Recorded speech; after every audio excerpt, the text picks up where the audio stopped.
Welcome back to SCOTOMAVILLE, Volume 4. This is AI Self-Mastery Prologue, Scene 3.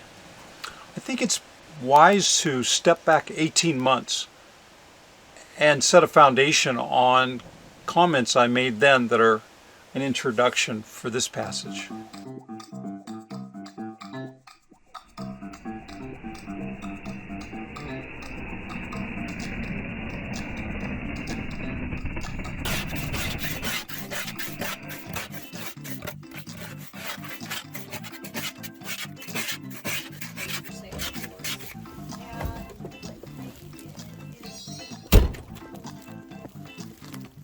Yeah, we're going to take the trash out. And you've seen this as a familiar thing, but not in the snow. We're going to start Volume 3 with this episode on finding a way. Meaning, if you intend to fully commit to an expedition, a journey with a purpose, you really need to have in your mind an outcome that you want. And most certainly there are crevasses between the idea and the outcome. Challenges, not just production challenges, scheduling, financial, emotional, market challenges, all sorts of things. And finding the time, or better, making the effort consistently to produce your videos will be a hurdle.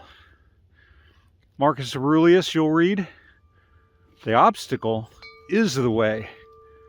Discovering why you want to create your own journey. Why do you want to document it? Who does it matter for? Yourself? For your family? As a legacy? All of those. So it's interesting for me to look back at that, but what are your thoughts about it? The video Finding Our Why explores the concept of self-discovery and personal growth by reflecting on curious events, like this clip from your second Transamerica expedition. Boy. Here's something that you don't see every day. I'm like in the middle of nowhere. I mean, literally. And I look down. Let me see if I can zoom in here a little bit.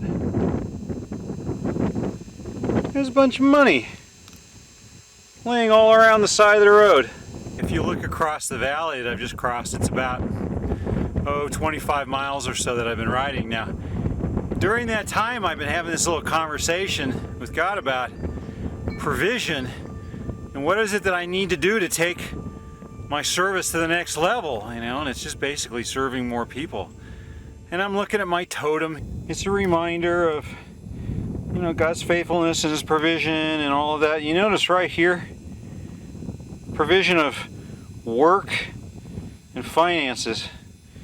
And that's about the time I was getting pretty hot and decided to stop and take off my jersey, and in the process, looking down, I find $118. I can't say that I manifested the money, and I certainly didn't have an intention to find it, but I do have a real heart's desire to serve people, and if this little story serves you, then it's a good one for me. I'm, like I said, out here in early Utah. That's an interesting one to think about, how provision shows up when you need it. The episode discusses the importance of finding one's purpose and why in life, highlighting the challenges and obstacles that must be overcome to achieve success. You can tell that the distances are really increasing between the hills and things are really drying out. So the next summit is way down here. Oh man, you can see this 8% next 4 miles. That's what I just came up. And this is the summit. It's called either Wawa, summit, or Oh man, this one hurts. The road surface is really rough and my derriere is killing me. I think I've hurt more on this one than anyone I've been on.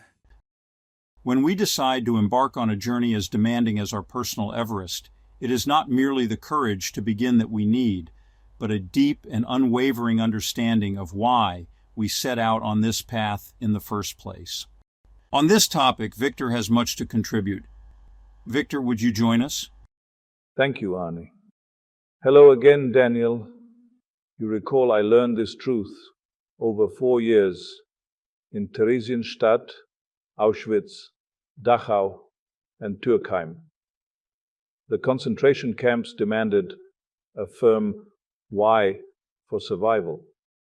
Why forms the bedrock of our endeavor. It holds the power to sustain us through the inevitable storms and the steep climbs.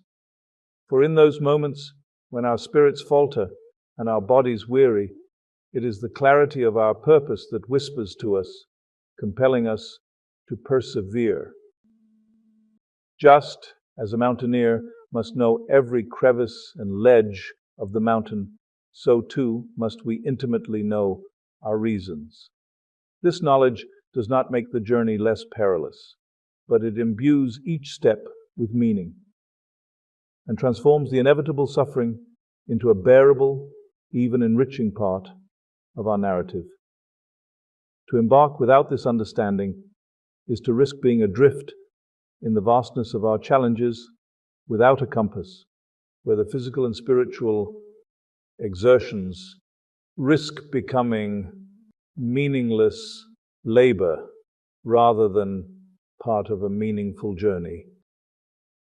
One of the things that Angelina and I do regularly to expand our beliefs is to see what's possible so that we could imagine a fabulous outcome, kind of a moonshot, if you will. Finding a way often means attempting something larger than you think you're capable of. And the saying goes that if you try to make it to the moon and fail, at least you'll get your butt over your neighbor's fence. And it's done hour by hour editing and minute by minute seeing what if. Volume 3, as I can see now, is a how-to, showing that you won't get there the first time. It'll take numerous attempts before you come to a summit that you're pleased with. As Arnie and Viktor have shared, not all of our challenges are physical. Many of them are mental. Having a why. I include this video because I made it specifically for my family to understand the aspect of having a why. And I think this expresses it well. So there I was, deep in the jungle, when suddenly everything went silent. Too silent. I knew something was wrong. I could feel it in my gut. I crouched down, trying to stay as quiet as possible, when I heard a rustle in the bushes. My heart started pounding. I turned slowly and there it was, a velociraptor, staring right at me with those fierce eyes. I knew I had to think fast, but I remembered what you always say about staying calm and using your surroundings. I saw a big vine hanging from a tree nearby. I grabbed it and swung myself up just as the raptor lunged at me. It snapped its jaws right where I'd been standing a second ago. I climbed higher, knowing I needed a plan to get away.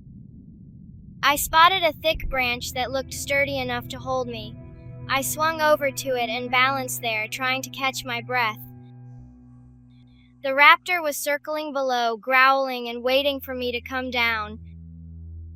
I needed to distract it somehow. Then I had an idea. I took off my backpack and threw it as far as I could into the bushes. The raptor heard the noise and darted after it. thinking it was me. While it was distracted, I climbed down the other side of the tree and took off running. I ran as fast as I could, not looking back until I was sure I had lost it. My heart was still racing, but I felt a surge of excitement. I had faced a velociraptor and outsmarted it, just like you would, Dad. Grandpa told me all about when you were my age. I really admire how brave and creative you are. I really like our adventures together because I can learn from you, just like you learned from Grandpa. I'm proud to be part of our family.